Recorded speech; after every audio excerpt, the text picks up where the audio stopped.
Well, we've been following the story of a White County teenager who's fighting for his life, all while inspiring others. News 18's Krista Henry joins us tonight with part 2 of Determined to Make a Difference. Krista. Well, Jeff and Gina, what a pleasure it's been to tell this family story, and not only an inspiration to me, but especially those taking the journey with them.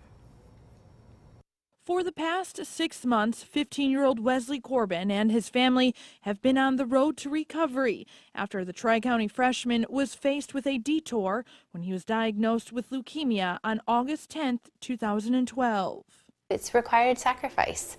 You know, we've all had to give up things that we did in our life, from the youngest to my husband and I, but you don't care. You do it because you want your kid to get better. Some days it's really rough for our family, but we get through it. Although the Corbins have seen some dark days during his journey, they say they won't give up. They continue to share light, hope, and inspiration with others who are taking the journey with them. Sometimes bad things happen, and out of those blessings come. And this is one of those situations that certainly changed so many people. It doesn't matter your age, or if you're on staff, or if you're a student.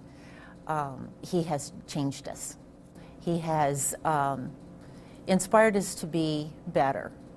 He's inspired the community to be better and has inspired them to come together. In December, soldiers in Wesley's Army at Tri-County High School flooded the hallways with a sea of orange during West Week, a week dedicated to Wesley and his fight to be cancer-free. We're selling wristbands for $2 a piece.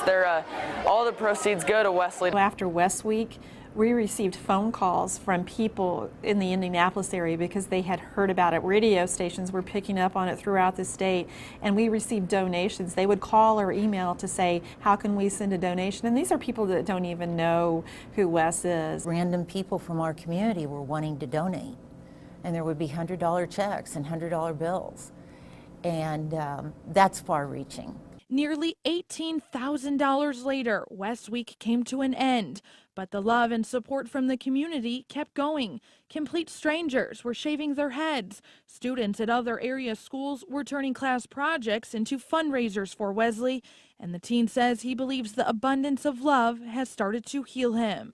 I got sick 2 or 3 times a day, and sometimes even more, and there was really nothing that could hold it down. And after West Week, I've only puked once. A new chapter in the Corbin story of faith began this month.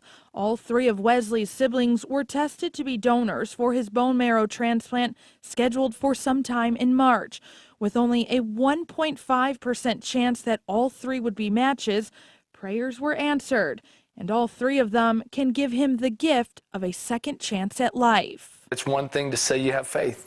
It's another thing to show it, and Wes has done that, and his whole family has done that, and that just, I'm in awe of how much faith they have, and the strength of Wes to make it through this, not just physically but spiritually, is amazing. We've been very determined that we are going to make it through this, and we're going to make it through this an intact family. I think the bottom line is Wes is going to get better, and that is my sense of peace, that I know he's going to be better.